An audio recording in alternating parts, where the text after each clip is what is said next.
Hello friends, welcome back to the channel ambition learning platform. तो friends, इस topic को start करने से पहले मैं आपको बता दूं कि मैंने आपको पिछली वीडियो में क्या बताया था। तो मैंने आपको पिछली वीडियो में बताया था कि जो हमारा एयर होता है उसके अंदर जो अलग अलग गैसेस होती हैं उनको हम कैसे सेपरेट कर सकते हैं। तो मैंने आपको बताया था कि हम बाय फ्रैक्शनल डिस्टिलेशन मेथड के थ्रू एयर के अंदर जो भी गैसेस होती हैं उनको सेपरेट कर सकते हैं। तो ये सारी चीज़ें मैंने आपको पिछली वीडियो में बताई थी, लेकिन आज इस वीडियो में हम पढ़ने वाले हैं कि how can we obtain pure copper sulphate from an impure sample.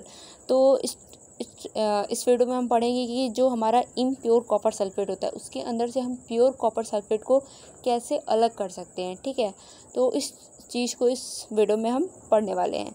तो हमेशा की तरह इस बार भी आपके सामने एक एक्टिविटी है जिसकी हेल्प से हम समझेंगे कि कैसे हम इम्प्योर कॉपर सल्फेट में से प्योर कॉपर सल्फेट को अलग कर सकते हैं। ठीक है, तो यहाँ पे आपका है first point, take some approximately 5 gram impure sample of copper sulphate in a china dish. तो आपको क्या लेना है, 5 ग्राम आपको इम्प्योर कॉपर सल्फेट लेना है किसका, चाइना डिश में। ठीक है, उसके बाद आपको क्या करना है, नेक्स्ट पॉइंट आपको बोला है dissolve it in minimum amount of water. और वो जो आपने चाइना डिश के अंदर आपने इम्प्योर कॉपर सल्फेट लिया है उसके अंदर आप क्या करो, आप वाटर मिक्स कर दो। ठीक है, जब आपने वाटर उसके अंदर मिक्स कर दिया उसके बाद आपको क्या करना है, वाटर मिक्स करने के बाद फ़िल्टर द इम्प्योरिटीज़ आउट।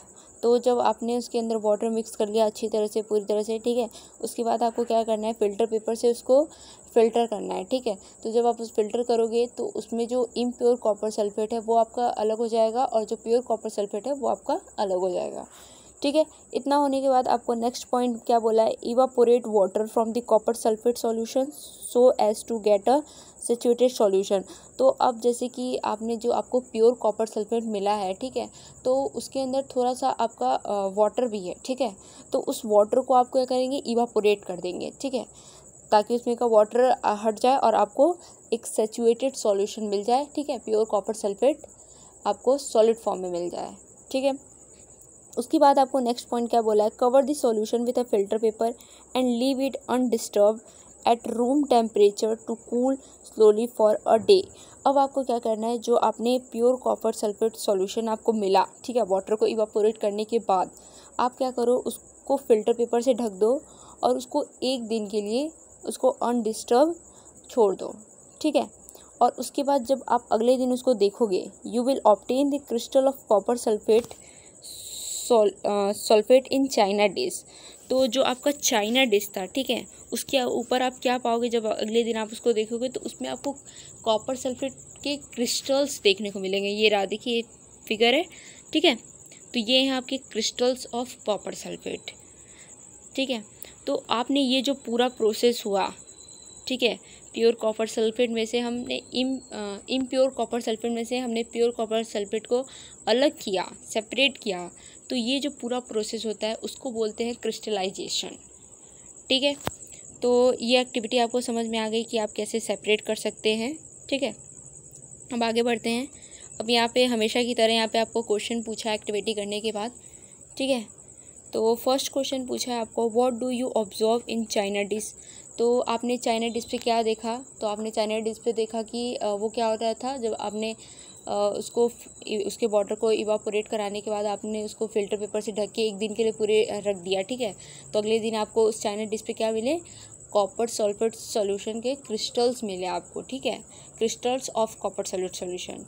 ठीक है, तो ये हो गया। अब नेक्स्ट क्वेश्चन में पूछा है, do the crystal look alike. तो वो जो क्रिस्टल्स थे आपको प्योर कॉपर सल्फेट के क्रिस्टल्स थे वो क्या एक जैसे थे, हाँ तो बिल्कुल एक जैसे ही होंगे, अलग अलग तो नहीं होंगे ना। ठीक है, उसके बाद थर्ड क्वेश्चन है, how will you separate the crystals from the liquid in the China dish. तो यहाँ पे पूछ रहा है, जैसे जो आपने प्योर कॉपर सल्फेट लिया तो उसमें थोड़ा सा वाटर था, तो वाटर को हमने इवापोरेट करके हटा दिया, फिर आपको प्योर क्या कहते हैं, आपको प्योर कॉपर सल्फेट मिल गया। ठीक है, क्रिस्टल्स मिल गए। तो ये सारे क्वेश्चंस थे 3 आपके। अब आगे पढ़ते हैं। ठीक है, अब यहाँ पे आपका क्रिस्टलाइजेशन के बारे में बताया है। ठीक है, the crystallisation method is use to purify solid. तो सॉलिड को प्योरीफाई करने के लिए आप क्रिस्टलाइजेशन मेथड का यूज़ करते हो। ठीक है, यहाँ पे कुछ एग्जांपल दिए हुए हैं। For example this salt we get from sea water, तो जो सी वाटर होता है, ठीक है, सी वाटर के अंदर जो सॉल्ट होता है वो उनमें भी कुछ वो भी इनप्योर होता है ना, उसको भी तो प्योर करके ही आपके घरों में आता है ना, ठीक है। तो उसके अंदर की टू रिमूव दिस इम्प्योरिटी, उसकी सॉल्ट जो सी वाटर होता है उसके अंदर जो सॉल्ट होता है उसकी इम्प्योरिटीज़ को सेपरेट करने के लिए हम क्रिस्टलाइजेशन का मेथड का ही यूज़ करते हैं, ठीक है। उसके बाद क्या आपको बताया है, वही बताया कि जो क्रिस्टलाइजेशन प्रोसेस यूज होता है, ठीक है। अब उसके बाद आपको बताया यहाँ पे क्रिस्टलाइजेशन की डेफिनेशन बताई है, ठीक है। तो crystallisation is a process that separate a pure solid in the form of crystal from a solution. तो बता रहा है जो क्रिस्टलाइजेशन प्रोसेस होता है वो क्या सेपरेट करता है, प्योर सॉलिड को क्रिस्टल की फॉर्म में सेपरेट कर देता है, ठीक है। तो यही था आपका क्रिस्टलाइजेशन, ठीक है। तो आपको क्रिस्टलाइजेशन समझ में आ गया अच्छे से। अब नेक्स्ट पढ़ते हैं हम, ठीक है।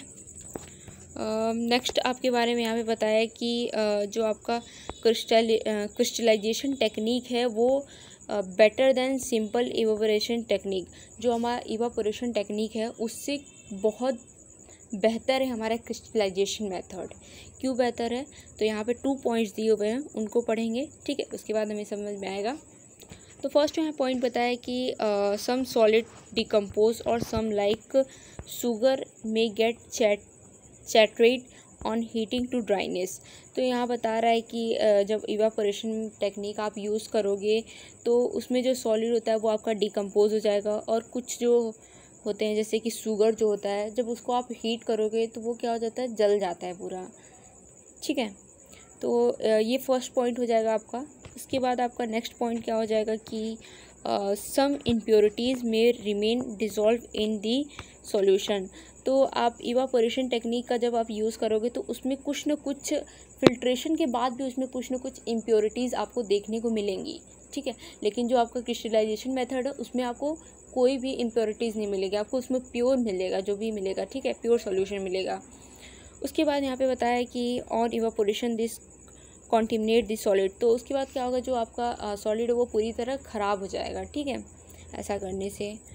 तो ये मैंने आपको बताया कि क्रिस्टलाइजेशन टेक्निक जो था वो बहुत ही बेहतर है आपके इवापोरेशन टेक्निक से, ठीक है।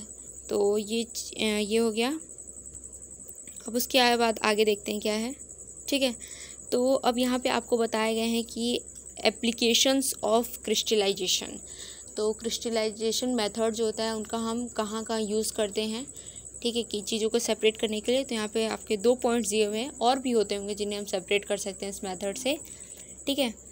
तो फर्स्ट आपका दिया हुआ है purification of salt that we get from sea water. तो सी वाटर में से जो आपको सॉल्ट मिलता है, ठीक है, उसमें कुछ इम्प्योरिटीज़ रहती हैं, तो उनको रिमूव करने के लिए हम क्रिस्टलाइजेशन मेथड का यूज़ करते हैं, ठीक है। तो ये आपका पहला एप्लीकेशन हो गया। अब उसके बाद दूसरा क्या दिया हुआ है, देखिए दूसरा दिया हुआ का separation of crystals of alum फिटकरी फ्रॉम इम्प्योर सैम्पल्स। तो अब ये जो आपके पापा यूज़ करते हैं फिटकरी, ठीक है, तो ये इनमें इसको भी सेपरेट करने के लिए, ठीक है, इम्प्योर जो आपका फिटकरी होता है उनमें से प्योर फिटकरी को अलग करने के लिए हम इसका मेथड यूज़ करते हैं, क्रिस्टलाइजेशन मेथड, ठीक है। और तो ये सारी चीज़ें थी, ठीक है। ये आपके 2 ही एप्लीकेशन दिए हुए थे, और मैंने आपको भी सेपरेट करके दिखाया है प्योर कॉपर सल्फेट को फ्रॉम इनप्योर कॉपर सल्फेट में से प्योर कॉपर सल्फेट को अलग करके दिखाया है, ठीक है। तो ये सारे एप्लीकेशंस थे। अब नेक्स्ट बढ़ते हैं, क्या दिया हुआ है आपका, ठीक है। नेक्स्ट दिया है thus by choosing one of the above method according to the nature of components of a mixture. तो यहाँ बताया कि किसी भी मिक्सचर के कंपोनेंट्स को अलग करने के लिए अलग अलग मेथड्स हैं। जैसे कि हम क्या करते हैं, इनप्योर कॉपर सल्फेट में से प्योर कॉपर सल्फेट को अलग करने के लिए हमारा क्रिस्टलाइजेशन मेथड यूज़ हुआ। और हमने पिछले वीडियोस में देखा था कि कैसे हम जो हमारा ब्लैक इंक होता है उसके अंदर जो डाई होता है उसको हम क्रोमेटोग्राफी के यूज़ से उसको अलग कर सकते हैं, ठीक है। ये भी हमने देखा था, और हमने डिस्टिलेशन मेथड देखा, फ्रैक्शनल डिस्टिलेशन मेथड देखा। ऐसे हमने बहुत सारे मेथड को देखा, ठीक है, जिसमें हम क्या कर रहे थे। तो जैसा जैसा आपका मतलब कि सॉल्यूशन होगा, ठीक है, वैसे वैसे आपको मेथड्स होंगे उनको अलग अलग करने के लिए, ठीक है। तो ये आपको बताया था। उसके बाद यहाँ बताया है कि we get pure substance with the advancement in technology. तो वहाँ बता रहा है कि जैसे जैसे टेक्नोलॉजी बढ़ेगी वैसे वैसे आपको अलग अलग और भी मेथड्स देखने को मिलेंगे, ठीक है, जिससे हम जो अलग अलग सॉल्यूशन उनको सेपरेट करने के लिए, ठीक है। तो ये सारी चीज़ें थी। अब आगे हम बढ़ते हैं कि आगे क्या है, ठीक है। देखिए अब नेक्स्ट है, ठीक है, water purification system in water work. तो वाटर को कैसे प्यूरिफाई किया जाता है, क्या होता है प्यूरिफिकेशन सिस्टम वाटर का पूरा, ठीक है, वो हम समझेंगे कैसे आपके घरों में पानी पहुंचता है, ठीक है। तो यहाँ पे सबसे पहले क्या यहाँ पे दिया हुआ है, रिजर्वोयर। तो यहाँ पे क्या होता है, एक बड़ी सी टंकी होती है जिसमें आपको पूरे शहर का पानी इकट्ठा रहता है, ठीक है। उसके बाद नेक्स्ट आपका क्या होता है, नेक्स्ट हमारा फिर यहाँ से वाटर क्या होता है आपका जाता है, ठीक है। वाटर जाने के बाद आपका आता है ये सेडिमेंटेशन टैंक में आता है। इसमें क्या होता है, इसमें जो वेस्ट सॉलिड होते हैं, ठीक है, जो हमें दिखाई देते हैं वो यहाँ से निकल जाते हैं, ठीक है। फिर उसके बाद ये फिर वाटर यहाँ से कहाँ जाता है, यहाँ पे आपका आता है फिर लोडिंग टैंक में आता है, ठीक है। यहाँ पे क्या होता है, यहाँ पे जैसे छोटे छोटे वेस्टेज जैसे कि सॉल्ट वॉल्ट हो गया, ठीक है, ये सब यहाँ से रिमूव हो जाता है इस लोडिंग टैंक में से, ठीक है।